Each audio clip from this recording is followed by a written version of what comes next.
خانەقای بیارەیە مێژووی دروستبوونەکەی دەگەڕێتەوە بۆ 1985 و لەسەر دەستی شێخ عومەر زیائەدین دروست کراوە. لە مێژوودا ناوەندێکی گەورەی زانست و زانیاری بووە. چەندین زانای وەک مامۆستا عەبدولکەریمی مودەڕیس و شێخ عوسمان سیراجەدین و شاعرانی گەورەی وەک مەولەوی و مەحوی و دەیانی دیکە ڕوویان لە خانەقاکە کردووە. مەدرسەی بیارە دەستێکی گەورە و مەزنی هەیە لە ئیحیای علومی شەرعی لە ڕۆشنبیری موسڵمانان. وەکو جەنابی مامۆستا عەبدولکەریمی مودەڕیس دەفەرموویە کە مامۆستا جەنابی مامۆستا بۆ خۆی 25 ساڵ لێرە مودەڕیس بووە، دەفەرموویە خانەقای بیارە وەکو ئەزهەری کوردستان لە هەموو تاریخی خۆیدا توانیوێتی خزمەت بکە.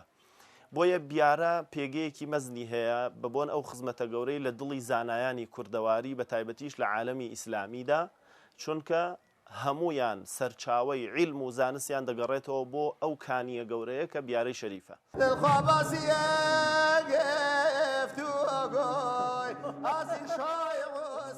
لە خانەقای بیارە بێلانەکان و هەژارەکان لەوێدا حەسێنەوە و خۆیان دەڵێن ئەوانەی ڕوو لە خانەقاکە دەکەن بە خێراتن و ماڵئاواییان لێ ناکرێت، ئەوانەی دێن خزمەت دەکرێن و تا دەچنەوە خۆیان دەبنە خاوەنی خانەقا.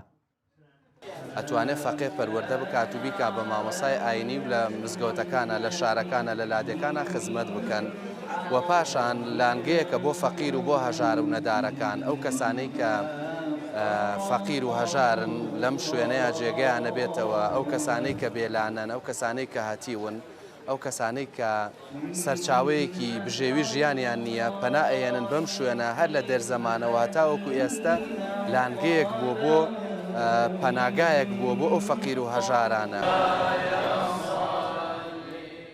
مەراسیمە ئاینەکان لە خانەقای بیارە تایبەتمەندی خۆیان هەیە.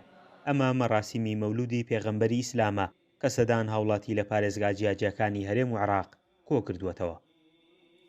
شۆنی مانەوەمانەیە، شۆنی خەوەیە، شۆنی نان خواردنەیە لەخوا بەزیابی.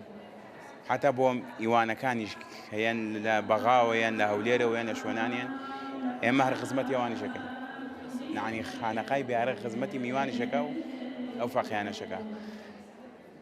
هێرخوازیش لەوانە یارمەتیمان بە تێگە چۆن ئەگەر هێرخواز یارمەتی خانەقانەیە ناتوانێت. وەک مامۆستایانی خانەقاکە دەڵێن ئەوانەی لە خانەقای بیارە پەروەردە دەبن دژ بە بیرە تونڕەویەکان و جیا لە ناوەندە ئاینیەکانی دیکە هیچ کەسێک لە دەرچوانی خانەقاکە لە ڕابردووەوە تاوەکو ئێستا پەیوەندیان بە ڕێکخراوە تونڕەوەکانەوە نەکردووە. خانەقاکەش جممەی دێ لە خوێنکار و بەردەوامە لە بەخشینەوەی زانست و زانیاری. کتێبخانە و مەدرسەی بیارەی شەریفە کتێبخانەیەکی مەزن بووە هەر لە تاریخی خۆیدا، چونکە لەو وەختە کە دروست کراوە شێخ عومەری بیارە بە تایبەتی گرنگێکی زۆری داوە بە کۆکردنەوەی کتێب و سندنی کتێب، چونکە لە زمانی پێشووتردا کتێب دەگمەن بووە، کتێب کەم بووە، بۆیە زۆر گرنگی داوە بە کتێب و لە هەموو لایەکەوە کتێبی دەستخستووە بۆ خوێندنی فەقێکان و مەرجیعێکی گەورە بووە بۆ زانایانی ئەم مەنتیقە. خانەقای بیارە ئێستا بووەتە سەرچاوێکی گرنگی ڕاکێشانی گەشتیاری ئاینی و مێژوویی. ساڵانە هەزاران گەشتیار بۆ بینینی خانەقا و کتێبخانەکەی و زیارەتکردنی شێخانی نەقشبەندی سەردانی بیارە دەکەن. فەرحان هەورامانی، دەنگی ئەمریکا، هەورامان.